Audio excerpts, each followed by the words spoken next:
ये जब भगवान श्री राम के भ्राता लक्ष्मण जी को तीर लगा तो सुषेण वैद्य जो थे उन्होंने कहा कि वो संजीवनी बूटी लाई जाए।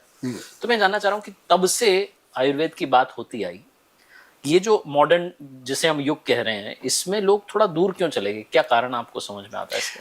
लोग दूर नहीं गए, लोग इसके पास ही हैं। दूर जाने का एक बड़ा कारण ये हुआ कि लोग कंफ्यूज हो गए, ऑप्शन ज्यादा हो गए। ऑप्शन ज्यादा हो गए। पहले क्या होता था, गांव में बीमारी होती थी, एक वैद्य जी होते थे, सबको देखते थे। अब क्या हो गया कि एक हॉस्पिटल बनता है, उसके अंदर 26 प्रकार के डिपार्टमेंट बन गए। नाक का डॉक्टर अलग, आंख का अलग, दांत का अलग, और टांगों का अलग, घुटनों का अलग, कमर का अलग। बंदा जाए कहाँ? फिर क्या हुआ, उसको करते करते वहां पे जब देखा कि इतने डिपार्टमेंट में आदमी घूम लिया, अब वो कहता है सर पैसे नहीं बचे, मेरे पैसे खत्म हो गए, अब क्या करूं? वो कहते हैं वो कैबिन है उसमें जा, वहां एक हेल्थ इंश्योरेंस वाला बैठा होता है।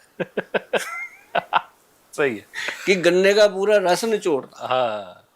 तो ये चीजें पहले वैद्य जी होते थे, वो आधी चीजें तो घर पे ही बता देते थे। अब हम बताते हैं लोगों को। मैं कहता हूँ 80% जो चीजें हैं अपने घर पे करो, जब आप ठीक हो जाओगे तो थैंक यू भेज दो, यार गोयल को इसी चीज की जरूरत है। तो भेजते हैं लोग, अच्छा लगता है। तो कार्तिकेय जी ये है कि लोग दूर नहीं गए, लोग थोड़े से इस कारण प्रॉब्लम आ गई कि अब जॉइंट फैमिली खत्म हो गई। पहले क्या होता था, बच्चे को कोल्ड हो गया, दादी माँ उठाती थी, उसको कुछ ना कुछ तुलसी वगैरह, अदरक वगैरह उबाल के दे देती थी, बच्चा ठीक हो जाता था। या उसके विक्स विक्स मल देती थी नाक पे, छाती पे, बच्चा ठीक हो गया। अब क्या होता है, बच्चे को छींक भी आ जाए, फोन जाता है सीधा स्पेशलिस्ट को, अपॉइंटमेंट चाहिए। वो कहता है ये कल की तो है नहीं, वो कहता है डबल पैसे ले, मुझे तो अभी दे। तो फिर वो अपॉइंटमेंट देता है, फिर उसने 10 रिश्तेदारों को फोन करना है, चिंटू को जुकाम हो गया, मैंने फला डॉक्टर का अपॉइंटमेंट लिया, सुबह मैंने वहां जाना है। तो बताना भी है कि मैं बड़े बड़े डॉक्टरों को दिखाता हूँ। तो वो प्रॉब्लम आ रही है। अगर वो कहता है कि मैं तो जी वैद्य के पास जा रहा हूँ, तो वो कहता है तेरा दिमाग खराब है, दुनिया चांद पे पहुंच गई, तो तू अभी वही। अरे भाई दुनिया पहुंच गई चांद पे, चांद तो वही है, ये वो तो नहीं गया कहीं। बड़ी बात है ना? तो मतलब अब दुनिया का अपना दिमाग है। तो ये चीजें हैं कार्तिकेय जी। आयुर्वेद जो है बहुत बड़ा खजाना है, सेहत का भी तो मैं और जिंदगी का भी। इसी पे जानना चाहता हूँ कि आयुर्वेदिक जो ट्रीटमेंट इसमें कितना समय लगता है? क्योंकि एलोपैथी में तो क्विक रिजल्ट्स मिल रहे हैं ना, तो लोग सोचते हैं कि चलो डॉक्टर साहब के पास गए, ऐसे ठीक हो गए, अभी सर दर्द की दवा ली, अभी चला गया, उसके साइड इफेक्ट्स भी हैं, लेकिन क्विक रिजल्ट मिल रहा है। और आज की दुनिया सर ये रील वाली है, इनको 1 मिनट में सब देख लेना। तो ऐसे में मैं समझना चाह रहा हूँ कि ये समय वाली बात। अच्छा कार्तिकेय जी ये देखो, जो बंदा रील देख रहा है, हाँ। एक देखी थी जो 40वीं पहले देखी थी, याद भी नहीं उसको, याद नहीं है। राइट। कौन सी देखी थी? राइट। काम वो करो जो दुनिया करना चाहे आपके जैसा। ओए होए मजा आ गया। ये तो कर दिखाओ कुछ ऐसा वाली बात हुई। हाँ। तो ये हाँ, उसके अंदर क्या है जी कि सारी चीजें जो हैं, अगर आप कहते हो कि क्विक असर करती है, तो आयुर्वेद उससे भी ज्यादा क्विक करती है। मान लो आपको बहुत ज्यादा गले में परेशानी हो रही है, आप का गला दुख रहा है, आपको किसी के साथ प्रोग्राम करना है, आधा घंटा पहले सिर्फ सेंधा नमक लेना है। आप चाहे कितने बड़े सिंगर की बात करो, गला खराब है, उसका प्रोग्राम कैंसिल होने वाला है सवेरे, मतलब सिंपल चीज, कोई दवाई की जरूरत नहीं है। एक हनी लेना है 1 चम्मच, और आधा चम्मच सेंधा नमक जो रॉक साल्ट होता है, उसको मिक्स करके धीरे धीरे ऐसे चाट चाट के खाना है। उसके ऊपर चाय पी सकते हो या गर्म पानी। अगर चाय पीनी है तो उसको दूध निकाल दो, चीनी निकाल दो, प्लेन चाय की पत्ती को बॉईल करके पी लो। तो आप देखेंगे कि तुरंत यार आधे घंटे में बात करने के लायक हो गए। तो ऐसी बात नहीं, आयुर्वेद देर से काम वहां करता है जिसका घुटना टूटने को है, डॉक्टर कह रहा है ऑपरेशन होगा, तो वहां थोड़ी आयुर्वेद 10 मिनट में काम करेगा। तो 10 मिनट में तो फिर वहां कुछ भी नहीं काम कर रहा। राइट। तो आयुर्वेद को फिर समय चाहिए। 3 महीने में मैंने देखा जी, हमारे वैद्य हैं, उन्होंने एक काला गूंद का इजाद किया, कैप्सूल इजाद किया, उसके साथ पंचम हल्दी इजाद करी। मैं फार्मूलेशन बताऊंगा, लोग घर पे बना सकते हैं। तो वो लोगों को दिया कि पंचम हल्दी का आधा चम्मच पानी में, दूध में डालो, रात को 1 कप गर्म दूध में घोल करके 1 कैप्सूल काले गूंद का मुंह में रखो, वो दूध पी लो धीरे धीरे। और काले गूंद से बना हुआ तेल और क्रीम, तेल दिन में लगा लो, रात को क्रीम लगाओ हल्की सी। कार्तिकेय जी वो पेशेंट सुबह जब बेड से नीचे उतरता है उसको उसी समय पता चल जाता है कि यार थैंक यू गोयल साहब, कमाल हो गया आज तो, जो कल मैं दीवार पकड़ के चल रहा था बाथरूम की तरफ, ये तो मतलब बहुत सही हो गया। एकदम सही हो रहा है। तो वो जब हम उसको कहते हैं कि 3 महीने खा लो, 3 महीने के बाद उसी डॉक्टर साहब को मिलो जाके जिन्होंने ऑपरेशन को बोला था, वो खुद कहता है क्या खाया। हाँ, पूछेगा। कितने एमबीबीएस डॉक्टर मेरे पास आते हैं अपनी मदर के घुटनों का काला गूंद लेने के लिए। और क्यों? उनको मरीज बताते हैं ना, वो प्रत्यक्ष देख रहे हैं कि ये तो बहुत अच्छी चीज है, अब प्रत्यक्ष को प्रमाण की क्या जरूरत। बिल्कुल। तो वो जब देख लेते हैं वो कहते हैं यार बाकी चीजें गई इधर उधर, जब माँ चिल्ला रही है माँ के लिए तो यही चीज अच्छी है। तो वो फिर मतलब मेरे को कॉन्फिडेंस आता है कि आयुर्वेद में बहुत वजन है, बहुत दम है, और लोग इसको आज, अच्छा आज की डेट में कार्तिकेय जी एक बात और बड़ी है कि मैं कोरोना में मैंने काम शुरू किया था इसके ऊपर जोरदार। जब लोग मरने को थे मुझे भी था कि अब रहना तो है नहीं भाई, जितना पैसा पड़ा है लगा दो दुनिया में। मैंने ना दवाइयाँ तैयार करी, कॉलोनियों में गया, झुग्गी झोंपड़ियों में गया, ऐसी बात नहीं मैं कोठियों में भी गया, चंडीगढ़ में मैं रहता हूँ, सब में जाके गाड़ी भर लेते थे सुबह सुबह, उसके आगे लिख लेते थे कि हेल्थ ड्यूटी जा रहे हैं, तो कोई रोकता भी नहीं था। उस समय पुलिस वाले भी डरते थे, गाड़ी रोकते ही नहीं थे, रोकते भी लेते थे दूर से ही देखते थे कौन है तो चलो भाई, तो लेकिन वो सेवा दी थी। उस समय मैंने देखा कि आयुर्वेद में दम है, और उस समय इतना प्रचार हो गया आयुर्वेद का, मैं अकेले नहीं सबने किया। उस समय सबको पता चल गया यार ये तुलसी का काढ़ा ही काम कर रहा है, इसमें अदरक का काढ़ा काम कर रहा है, तो बच्चे उसमें इन्वॉल्व हो गए। बड़ी बात ये होगी कि हमने यूथ को जागरूक कर लिया। क्या बात। अब 60 साल के ऊपर के बंदे को तो पता ही था कि ये चीजें लेनी, यूथ को नहीं पता था। अगर पता भी था वो कहता था क्या आप पुराने जमाने की बातें कर, लेकिन वो समझ गया यार हल्दी पीने से मैं तो ठीक हूँ।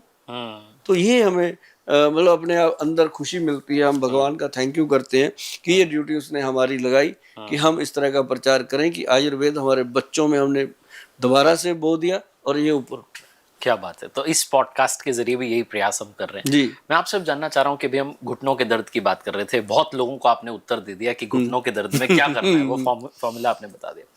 अब ये बताइए कि कैंसर जैसी जो बीमारियां हैं क्या इनका भी इलाज संभव है? हाँ, ये जरूरी बात है कि बहुत सारे लोग कैंसर के पेशेंट को मतलब असामी मान लेते हैं, डिमोटिवेट कर देते हैं असामी। कि ये पैसे कमाने की मशीन बन गया, इससे पैसा ले लो। ये गलत है। मतलब चलो अब एलोपैथी में चले जाओ, वहां तो वो बिल्कुल सही उसको राय देते हैं जो उनके पास है। अब मान लो आपके पास जो चीज आप वही बताओगे, राइट है ना, तो उनके पास है कीमो है, रेडियोथेरेपी है, वो उनको बता देते हैं पूरी ईमानदारी से कि ऐसे ऐसे होगा, ये होगा, यू डिसाइडेड, राइट, ठीक है। कर करा के वो उसके बाद उसको ये भी बता देते हैं कि अब 40-50 दिन की जिंदगी है, इसकी सेवा कर लो। वो अपनी जगह बिल्कुल सही है, ठीक है, क्योंकि उनके पास जो था उन्होंने बता दिया, ठीक है। अब पेशेंट कहता है कि मैं क्या करूं, मैंने तो लाखों रुपया बर्बाद भी कर दिया, कीमो भी कराई, ये भी कराई, फिर मेरे को तो 45 दिन मिले। फिर वो हमारे जैसे वैद्यों के पास आ जाते हैं। जो चंडीगढ़ पंजाब का एरिया है, हरियाणा हिमाचल का जो एरिया है, वो पूरे का पूरा अपने इंस्टीट्यूट पे फेथ करता है, सुभाष गोयल के ऊपर फेथ करता है। उसका फेथ हमने कभी तोड़ने भी नहीं दिया। उसमें ना कार्तिकेय जी क्या है कि आयुर्वेदिक सिस्टम जो है, यदि किसी को भी कीमो लग रही है, किसी को रेडियोथेरेपी है, किसी की कोई और दवाइयां चल रही है, मैं कहता हूँ लाखों दवाइयां चलती हो, लाखों इलाज आप करा रहे हो, आप करोड़ोंपति अरबोंपति हो, आप जिंदगी नहीं खरीद सकते किसी की। उसके लिए मैं आपको बता दूं, बीच में एक वैद्य को घुसेड़ लेना जरूरी है। आयुर्वेद को उसके अंदर एंटर कर लो, जो आपका चल रहा है ट्रीटमेंट चलने दो, ठीक है। उसके अंदर आयुर्वेद में क्या है, एक सबसे बड़ी महत्वपूर्ण चीज है जी, CA7 विन कैप्सूल है, CA7 विन पाउडर है। उसके अंदर ग्रंथ का योग है जी, ये कोई हमारी अपनी प्रॉपर्टी नहीं है कि हम कहेंगे कि हमारे से ही मिलेगा, ये ग्रंथ का योग है। बहुत सारे विद्वान लोग हैं इसको बनाते हैं। जब ऐसे मैं बोलता हूँ ना जी, बहुत सारे जो वैद्य हैं बनाते हैं, लोगों को देते हैं। अब कैंसर के पेशेंट को ही देंगे और क्या करेंगे, है ना। मैं तो इसलिए बताता रहता हूँ कि मरीज को ही देंगे और क्या इसका किला बना लेंगे, तो वो देते हैं। तो अब देखो कार्तिकेय जी, 140 करोड़ की आबादी हो गई है अपने देश की, राइट। एक केला सुभाष गोयल कितने लोगों को दे सकता है, नहीं ना। मान लो 140 करोड़ में 1 करोड़ आदमी ने भी मुझे डिमांड कर दी कहाँ से आएगी? तो मैं तो भाग जाऊंगा इंडिया छोड़ के, कहाँ से दूंगा? सही है। क्यों? 1 करोड़ शीशी का मतलब है कि कितने ट्रक, हाँ है ना? सही है। मतलब इसलिए मैं नुस्खे बताता रहता हूँ कि सेवा आप करना। घर में बनाओ, किसी वैद्य जी की सलाह लेके बात करो कि गोयल साहब ने जो बताया था वैद्य जी बताओ, वो वैद्य जी आपकी हेल्प करेंगे। राइट। चाहे वो मेरी रिस्पेक्ट करते हुए करें, चाहे वो मेरे से खुंदक खाते हुए करें, लेकिन वो करेंगे क्योंकि उनके पास आप पहुंच गए, मैंने आपको एक वैद्य तक पहुंचा दिया। राइट। ठीक है ना जी? तो उसमें क्या है जी, एक तो व्हीट ग्रास पाउडर, एक मोरिंगा का पाउडर। जब भी कैंसर रोग के बारे में पता चलता है, ये 2 चीजें विधिवत देनी शुरू कर दो। इसके ऊपर कोई भी ऐसी औषध नहीं है जो कैंसर रोग से लड़ने की शक्ति रखती हो। ये आपको उतनी ही एनर्जी देती रहेगी। साथ में ये नॉर्मल चीज है, घर घर में पाई जाती है, किसी भी पंसारी से मिल जाएगा मोरिंगा का पाउडर, जो सहजना की फलियां होती हैं उसका, और व्हीट ग्रास, कणक के जवारे, गेहूं का जवारा, तो मिल जाता है। और एक जो मैं आपको अभी बता रहा था CA7 बिन, वो उसके अंदर है जी कैंसर गज केसरी रस। देखो कितनी बड़ी बात मैं खुलासा कर रहा हूँ, ये हजारों साल पुराने ग्रंथ में लिखा हुआ है नुस्खा। अब पहले भी इसका मतलब कैंसर तो होता ही होगा, तभी लिखा है उन्होंने। बिल्कुल सही। तो वो नुस्खा इतना कामयाब है जी, उसके अंदर हीरे की भस्म डली हुई है, सोने की भस्म डली हुई है, और उसके अंदर चांदी की भस्म डली हुई है। जितने मेरे वैद्य भाई बंधु हैं वो इस बात को जरूर मेरी को समझेंगे कि जहाँ हीरे की भस्म, जहाँ बजर भस्म डल गई, वो चीज कैंसर के रोगी के लिए फायदेमंद है। तो आपको मैं एक बात जरूर कहूंगा कि यदि किसी को कैंसर का प्रॉब्लम है तो वो जाकर के किसी अच्छे सुलझे हुए वैद्य की सलाह लें। उनको पहले ही बोल दें कि वैद्य जी हम आपसे दवाई लेने नहीं आए, आपकी सलाह लेने आए हैं, अपनी फीस ले लो, हमें बताओ। फिर वो वैद्य अच्छे से बताएगा। फिर आते हुए चाहे आपको अच्छा लगे कि ये वैद्य अच्छा बता रहे हैं, दवाई लेके आओ। मतलब पहले उसके दिमाग में ये पिक्चर हटा दो ताकि उसके अंदर लालच पैदा ना हो। तो नहीं तो कैंसर के मरीज को देख के पहले ही डॉक्टर के दिमाग में ये आ जाता है इससे जो मर्जी ले लो, वो दे जाएगा। हाँ, वो सहमा हुआ है। जबकि कैंसर के मरीज को तो डॉक्टर बता देता है कि तेरी 40 दिन की जिंदगी रहेगी। अभी ना जैसे कैंसर का पेशेंट कोई हमारे क्लिनिक में आता है, मेरा स्वभाव है हंसते रहना, क्योंकि मैं रोऊंगा तब भी, उसने तो मरना है, मैं हंसूंगा तब भी, है ना। लेकिन मैं उसको हंसते हंसते ये कहता होता हूँ उनके परिवार वालों को भी कि आपको इतना तो पता है कि इसकी जिंदगी 40 दिन बची हुई है, हमें और आप इसको तो ये पता ही नहीं है बैटरी में कि 40 मिनट है कि सेकेंड है। सही बात है ना। आप तो इस खुशी में, इसको इतना समय तो मिल गया कि अपना हिसाब किताब बता दे सबको, है ना।